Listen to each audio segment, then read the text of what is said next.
Hi everyone. So we've decided to make a quick video today, the next episode of RockTalk, but this one's going to talk about how the YouTube terms of service have changed or not changed, as we may find out. If you've not seen Chris before, Kristian is usually either behind the camera or he's in the office shouting at me to get videos done. He's the producer for the channel. Hello, Internet. Hello, Internet, indeed. Okay, so I think it's quite an interesting term development. Chris has some rather stronger opinions. So let's kind of go a bit more broad about what's happened. Yeah, let's go back to... There's been a lot of... It's kind of been rumblings for a while now that YouTube are getting a little more strict, a little more sensitive about your content, and that's absolutely fine. But what's happened that content creators are now getting demonetized. Now what this means is if you look on your YouTube channel and you have the $sign. If you look at it, that it's yellow. That means it's now been demonetized. Ah, right. So it's not just not monetized. It's specifically demonetized. You are not monetizing this footage ever, kind of thing. It's right. Really, really weird. You can appeal to it, which in a really good way is if you go into your Creator Studio, edit video, and go to Monetize tab, there is now an appeal section. Which is actually really good because I don't know if you've ever had copyright issues on YouTube before. Yeah. It's kind of like, nope, that's it. And that's the end of the conversation. Yeah, unless you find the dispute center and do all this horrible... Which, with a dispute center, that makes you feel really, really crap. I remember I did like a remix and he went, yep, you're not allowed to remix this. You're not allowed this. You know? I was like, okay. I'm not. Yeah, you just kind of go, all right, fine. So... The reason we're now talking about it, because it's been happening for a few months, is that we now get an email. You now get a specific email saying, this video is no longer monetized, and it'll tell you which one it is. Or if it's multiple, it'll give you a list. Oh. And yeah, it can get really bad. But the problem is that the videos that are getting done is it's a bit all over the show. It's not, this is not okay. It's just everyone's kind of getting hit and in really weird ways. So... Do we know yet if there's any kind of algorithm that's searching for things? Or is it... Because my first suspicion was... I mean, demonetization isn't really to do with YouTube. It's to do with the advertisers who are paying the money. So my question was, are advertisers in control of saying yes and no? Or don't we know yet? No, we don't really know. A lot of people have been checking their tags. Joe, when you tag a video, Joe, if it's got something that isn't the most conservative, safe thing, then maybe that's flagging up. Hello? Someone's important.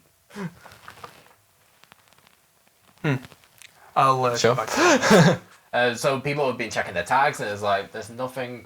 a lot of people are kind of going, there's nothing... They would personally say that is a trigger word. Because that's what we're kind of looking for. It's kind of like... bomb, fire, whatever. Something that's a trigger. That's kind of got set up. But there doesn't really seem to be any pattern right now. So people are just playing it by ear. But let's go through some of the content whilst we'll go through each point. Let's have a look at the list of criteria because some of these are quite clear cut. Yeah. Some of them not so much. So the content that is considered not advertiser friendly. So I think this is another thing that we should kind of cover quickly. You're not getting banned on YouTube. You're not getting kicked off the site. Yeah, that's something that I want to be very clear about. Yeah, is that some of the people looking at this have been screaming, "Oh, this is censorship." It's not technically censorship because you're still allowed to say what you want. It's just you're not making money off it. Yeah, they're just not agreeing to pay you to say what you want necessarily. But that doesn't mean you can't say it. And that's an interesting kind of grey area. But they're not taking away your freedom of speech. They're just maybe not giving you money to say what you like. So some of the contents, so sexually suggestive content, partial nudity, sexual humour. Okay, I can kind of get it. Yeah. To an extent. I mean, if you want to see that, just go to Twitch these days. Yeah. Violence, including display of serious injury and events related to violent extremism. So, Yeah, you shouldn't film you beating someone up. Like, violence, it's just... I don't get it anyway. Yeah, but if it's depicting violence, are we talking like GTA 5? Yeah. Or are we talking actually punching someone? Well, we take it one step further, maybe. What about a prank video? These prank videos, a lot of them are scripted. Come on, it's the internet. But there's a lot that's depicted as violence. You know, people getting kidnapped. Remember the one of the guy that saw someone get shot in a prank video? It's really not my kind of thing, but it's that kind of depiction of violence. Right. That's shouldn't that be banned? Like, it does get to that very fine line. now we're getting grey. Yeah. But for that kind of stuff, my kind of response would be, if you look at what the advertisers are willing to pay on, it probably lines up with what they're willing to advertise on TV. Because if you look at TV, there are certain watersheds and there are certain content that's suitable for certain people, and then there's stuff that you just can't show on TV because it's going to upset people. And why would the brands want to be associated with content that upsets people? Yeah, that's kind of that's the marketing side of it, absolutely. But it has to come down to marketing, surely, because someone's got to pay the bills. Yeah, at the end of the day, YouTube is a business, and we are part of the community. We don't own it. We own what we say. We don't even pay for it. No, yeah, this is a free service. That's the thing that really interests me about YouTube is even if they don't agree with what you're saying, they not only allow you to say it and post it, they don't charge you for using their service. They don't charge you for hosting. They don't charge you for bandwidth. If you ever try to get a website for free, they're usually pretty poor. Yeah. Imagine hosting sketchy as hell. Imagine trying to host that much video yourself and stream it at no cost. That's insanity. That's just not going to happen. And yet YouTube are just going, have this. You know, we are YouTube. Do it. I mean, there is more content being uploaded and created per day than there is actually viable to watch. Yeah. Like, you can't watch every single YouTube video. This acceleration is just phenomenal. And the only money they get to pay for the servers for this is from the advertisers. So you would think if they were this big shady business, they would do anything and do whatever it takes to get more advertisers in and get more revenue in. So why would they go ahead and say, right, well, these things we're not going to let you advertise on, so we're going to make less money? Why would they agree to making less money unless there was some good business reason for it? Well, you'd hope so, but it's the problem that the people that are getting hit are driving people to the website as well. Like, the content, a lot of big content creators are getting hit by this, and for some people, maybe that's the only reason they go to YouTube. And, you know, if they're getting hit, they'll stop posting because it's like, well, I'm not making money anymore, so why should I bother? And you kind of kill the community a little bit in the same breath that you're trying to help it. You're trying to make it a safe place a little bit. But at the same time, I mean, it is entirely possible to make good content without necessarily stepping outside of those boundaries. Oh yeah, absolutely. And this could be the push that people need that never really read the rules. Yeah, to go, maybe. To go this like, well, maybe if I just swore a bit less and... well, yeah, let's get on to the so that's a separate point. Yeah. So we've just covered the first two, one on violence. So point 3, inappropriate language, including harassment, profanity, and vulgar language. Yeah, there is a kind of a reasonable limit. I mean, if you want to get technical, there was swearing in Shakespearean plays. Yeah, I mean, but in context. And exactly. amount and context can really set something apart from just blatant profanity. I mean, I don't tend to swear in these videos. I do sometimes, occasionally. But if I do, I'm really going to make a point of it and use it as a punctuation. And it's so rare. It's an emotional response. Yeah, it's an effective form of communication when used properly. Yeah, it's putting weight behind it. I mean, I swear a lot more. I'm not gonna lie. Yeah, you do. I'm not on camera, but I'm not gonna swear. But again, why not on camera? Well, it's your channel. In this essence, it's your channel. If this was my own thing, I'd be all over the show. Interesting. made Gary Vaynerchuk look like a saint. Kind of thing. But that in itself is interesting. Is even though like I mean it's interesting that you respect the channel, but I've never said any rules about no swearing. No, It's just a subconscious thing that you think, I want to get this out to as many people as possible. I want to make the same points I was going to make before. Yeah, absolutely. And you have a kind of a mental filter that actually allows more people to see this. I mean, hopefully you'll be able to watch this video in your front room on the TV and your parents walk through and don't go, oh, turn that off, that's terrible. Because we're just making valid points and we're not just... Yeah. You know, yeah, like with the whole profanity thing, one of my favourite YouTube creators is a guy called Glenn Fricker from Spectre Sound Studios. SFG. Video here. Yeah, and he has some incredibly profane merchandise and he swears all the time.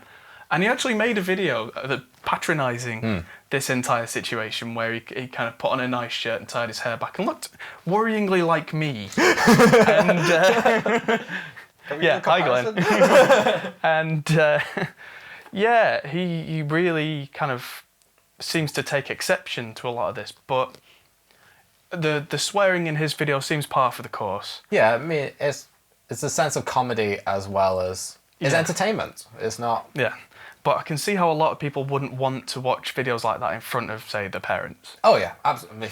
Good God. But then the right advertisers with that kind of, because he's a guy who's into metal, he's into anime, he's into, you know, a lot of the adult content that his fans are also into. And if you were some, like, I don't know, 18 rated games, like was the latest Doom an 18 rated game? Yeah. Absolutely. So if they put adverts for Doom on his channel, that's kind of rough, gory violence. That all goes hand in hand with that. And why would advertisers not want to advertise in that bracket? So, before we go further, do you think age-restricted content should have age-restricted adverts? Yes. Do you think that would be the best balance between the two? I think that would work really well, because if you have to sign into YouTube and tick a box that says, I am over 18, that clears the barrier for the advertisers, because they then go, this guy has said he's over 18.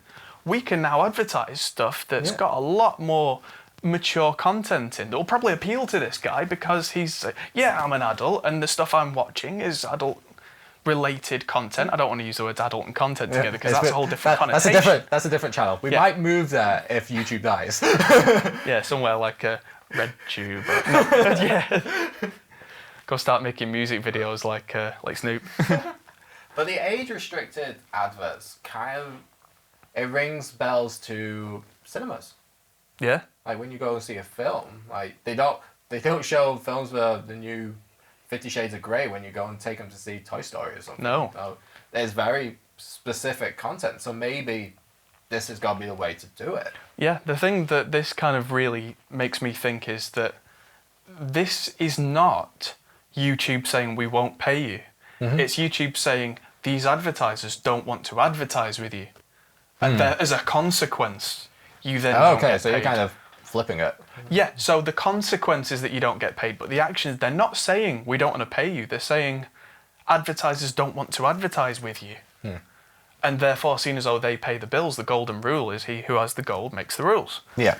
So as content gets more varied in terms of kind of child-friendly, definitely not child-friendly, it's entirely possible that the adverts that go with that can be not child-friendly. Yeah, absolutely. So that's point 3. Point 4, promotion of drugs and regulated substances, including selling, use and abuse of such items.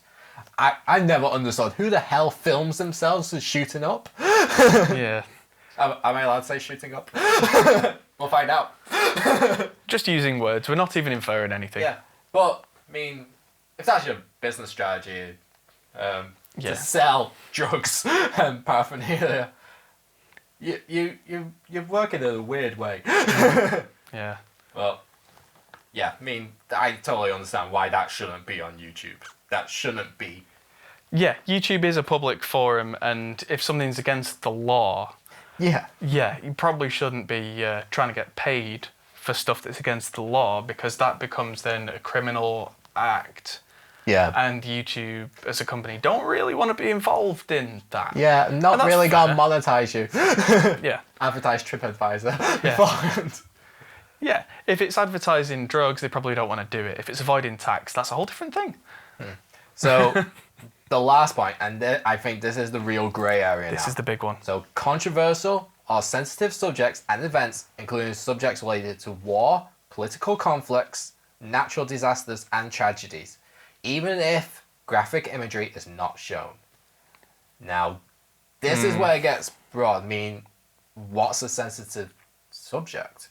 Like, there's a lot of great channels, absolutely phenomenal. I would say Mr. Repsian, Tom Scar have all covered depression and stuff. Yeah, that's an interesting one, And depression. how they got through it, and you can see in that channel how they evolved to get past it and how they talked about these subjects more confidently and more reassuringly. It wasn't just a wall for them to scream at anymore. It was, I can help people. But could that be with these videos that have been demonetized, that that's an automatic algorithm? Maybe. And that if they just do the Sure. was it appeal? Yeah, And just the put in the appeal. notes, it's a positive message. Yes, it contains this, but it's good and it's Exactly. If it's going through the tags and it's like a trigger tag, and you have suicide, depression, maybe death, maybe they are to be looked at twice. yes. I'm not saying that these channels shouldn't have monetization, but from a business standpoint, if I see a lot of suicide, death kind of thing on the channel, I maybe would check it out. Yeah, you probably don't want to be like a toothpaste brand that are like, hey, keep your teeth white whilst you commit suicide. Yeah, You probably don't want to probably be, not the best yeah, thing. you don't want to be relating the two. Like there was a hilarious one. What was it? Someone was talking about one of the parents' funerals, and there was an advert for something entirely inappropriate. I remember which one. I remember this. Yeah, but these are the kind of things where quite often unfortunate advertising matches happen, and that's just unfortunate. Yeah. But like, yeah, if it's really dark subject matter, you are almost not going to find anyone who's willing to pay to advertise around that. Yeah. I mean, the one that was including subjects related to war, political conflicts, and natural disasters and tragedies. Pretty much any form of news using YouTube, it's got to get shot in the foot. Yeah, Like- I do wonder actually if there's going to be a special dispensation for things like, I don't know, charities and that kind of thing, where they apply to YouTube and say, look, we're going to be talking about these topics. We are this, like, we are UNICEF, for instance. If they're talking about earthquake appeals and that kind of thing, that's from an angle that is positivity. Yeah, my problem with it is if you have a category on YouTube called news, but we're not allowed to talk about the news, what do we do? And the other side of it, and I was just thinking about this, is response videos. Like, they're bringing back the response video thing in the comments. All right. How are they going to be gated? Are they going to be as trigger warning as this? Are they going to be as filtered? I mean, you're kind of killing communication then. You're killing conversation. Like reaction videos, when Joe Wendy did the hashtag thing for a little while, that was not quite as popular as they wanted, and now they're bringing it into the comment section. But if they're getting this, I don't want to say picky, but if they are being like this with content, how are they going to manage that? 'Cause that's even more content. Yeah, I mean, I think it's going to happen top down. That's something like, there was a big argument that was like, oh, CNN are talking about this political stuff and they've not been demonetized. But then in terms of YouTube subscribers and viewers, CNN probably have less than some of these big, like, top 10 YouTube personalities, which means that the top 10 YouTube personalities are probably going to get their stuff filtered first. So this is so new as an event that we can't yet say, oh, these guys got affected and these didn't. It's just these guys didn't get affected yet. Well, I think this is the other thing, is like, this has been going on for months and YouTube hasn't told people, unless they're specifically looking at their monetization, making sure green. But if you have that many videos, like Mr. Repsian has over 40 videos, no, at least 40 videos that have been affected by this. Like, you can see the list. Wow. Was he meant, and some of these are apparently like 3 to 4 years old. Right, so it's retroactive. Was he going to go and check that? It's like, he's been busy. It's like, why would you check this? And it's kind of, at what point did he get demonetized? I think this is another one.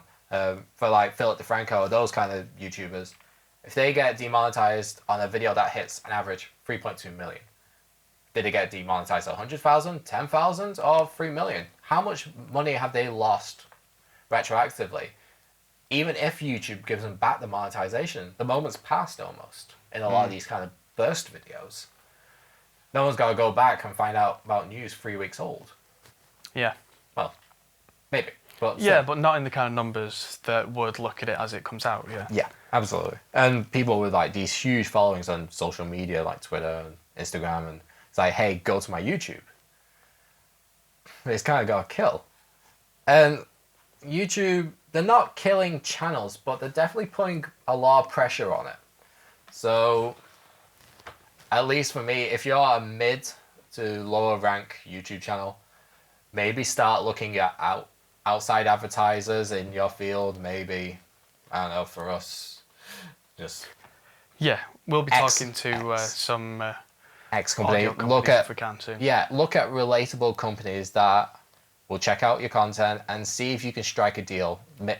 If living just off YouTube monetization was always going to be dangerous. Yeah, you should never have just one source of income. In fact, Linus Tech Tips, one of my favourite YouTube channels, I actually did a video very recently, which I'll put here, which was about where their income comes from, because they try and split things up. They had Amazon affiliate links that a couple of months back just got cut. Really? Yeah, Amazon shut their account down. Wow. Because they breached the terms of service, because they were very specifically in the videos saying, click on the Amazon affiliate links, it helps us out, and apparently you can't really do that. Really? I thought you had to be really, like, blatant, this is an advertisement. Yeah, but there was something, they weren't quite wording it right or whatever it was. Okay. And that portion of their revenue just got cut. I mean, if that gets cut at the head, I mean, what do you do?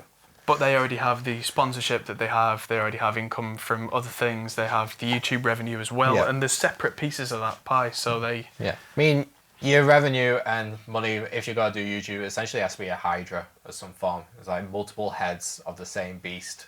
Like, YouTube is the main thing, but if you have ad revenue, you have sponsorships, you have whatever other kind of money you can have coming in, if you can have that all tied together, you're going to be a lot safer than just having one head.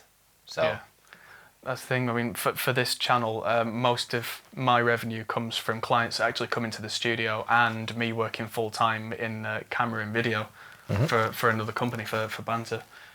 That, interestingly, I don't want to talk to you about exact numbers, but in the year that I've really been hammering this channel, I've not actually earned enough ad revenue money through all the videos for them to even pay me yet. At all. Yeah, exactly. So it's you don't get as much money as people think you do unless you are huge, in which case certain advertisers think you're so premium they will bid extra money for you. Yeah, I mean, you see like on Instagram and stuff like that, apparently the amount of money like a model can get on Instagram for posting a product is ridiculous. I mean, if they have the right reach. Yeah, they have the right reach, the right clientele, it's crazy. Yeah. But so let's wrap this up. Yeah, YouTube is safe. We've just got to work out the kinks. Yeah, there's no freedom of speech censorship. It's just make sure, if you can, that you're not being a loudmouthed, highly opinionated, violent, dissonant aggressor, basically. And that's our opinion, and we'll fight you for it. Yeah. So, yeah, just think, would this work on TV? And for some TV channels, I mean, you can push the boundaries, but for YouTube, you can go way over those boundaries, but just don't expect to be paid for it. Yeah. At least in the meantime, until an alternative situation comes in. I'll just start an unboxing channel, or like a Let's Play Minecraft kind of channel. Yeah. Although Let's Play is dangerous, because you'll probably end up swearing a lot. Oh, yeah. Yeah, never Let's Play unboxing. Mario Kart. Just unboxing. Yeah. Unboxing videos, that's all we're allowed to do. Yes, I'm going to go and get a box so we can do a video. Thanks for watching, guys. If you want to subscribe to the channel, that would really help us out. Hit the like button as well. If you have a completely different opinion to us, and I'm sure you do, leave it in the comment section below. We'll try and talk to you and open up a discussion. Absolutely. Thanks for watching. Bye.